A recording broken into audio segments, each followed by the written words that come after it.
Time to start some glue up. Start with the transition piece into the seat.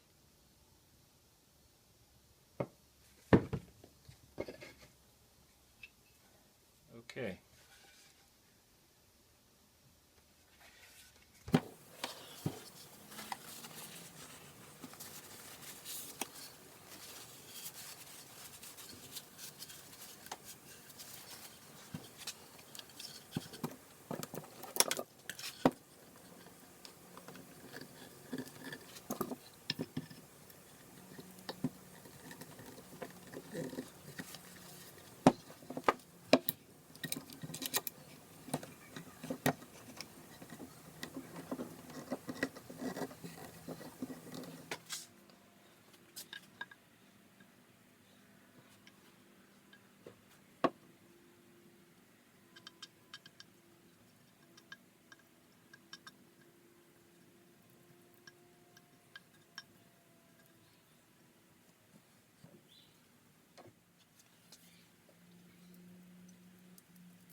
Okay, I've got the legs inserted into the seat, and as you can see, the angles of the tendons is not going to match up to the bigger piece of the leg.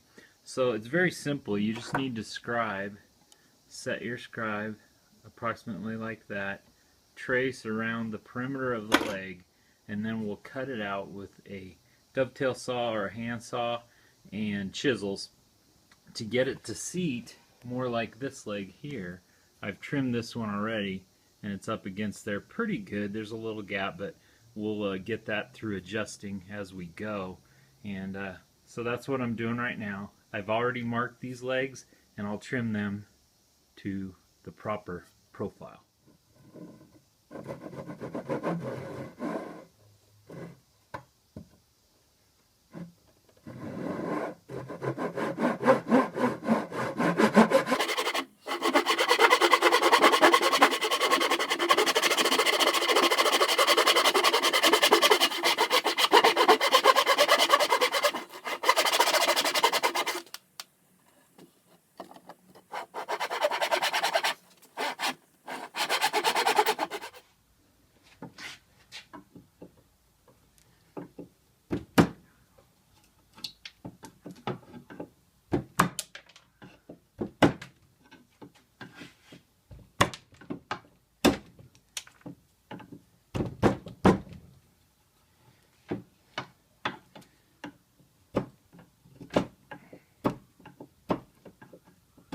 It's time to start marking for the stretchers on the legs, and what you do is you measure up approximately, I did 7 inches from the floor.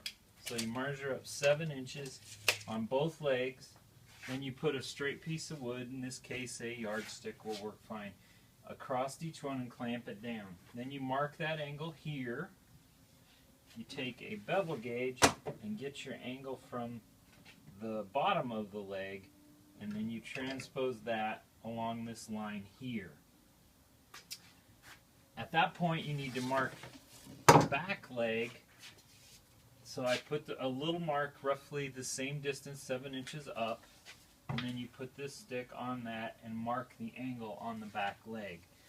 Now you have all of your angles that you need to drill your holes for the stretchers.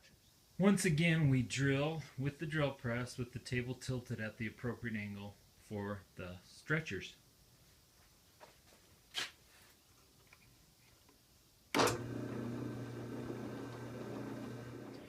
What comes next is cutting the tapers on the legs, and as you can see, I've drawn lines to approximately 1 inch on the bottom to tapering up to the full width of 2 inches at the top, and as well on the sides it tapers down to 5/8 this way up to the top of full thickness of 1 inch and 1/8.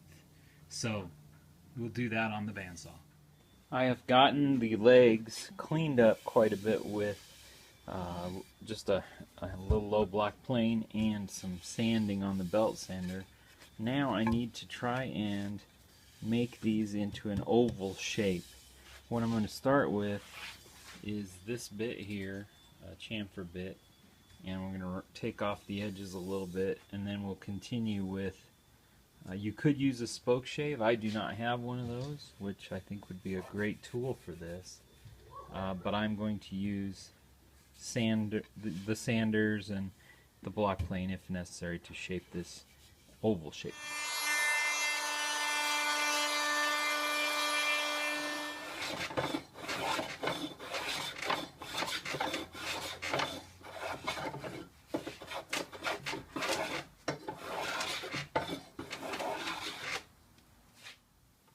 I'm continuing to work on shaping the legs. This is the profile that we're after. So if I can get you a good view there. They should be oval shaped.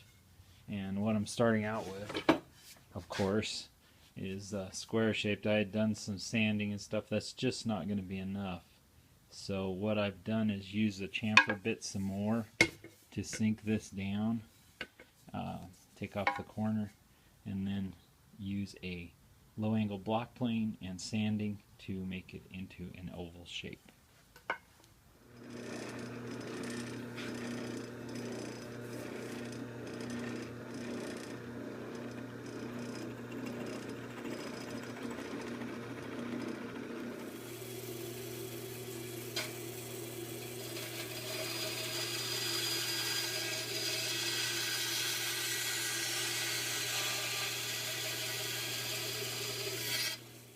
It is finally time to do a little glue up here. I'm going to start gluing the mortise and tenons together and putting the wedges in.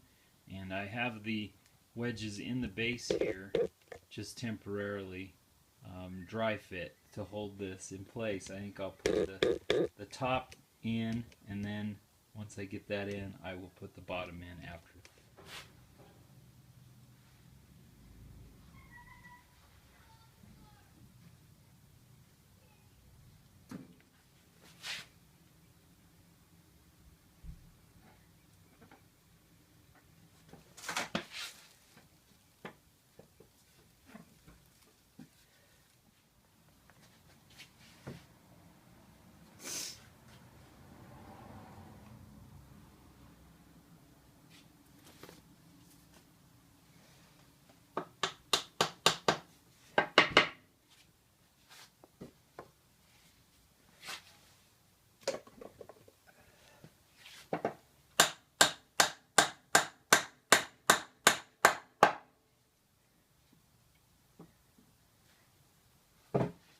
The next thing is to set the wedges in the mortise and tenons along the base.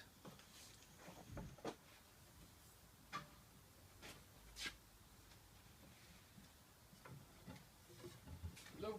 Hi.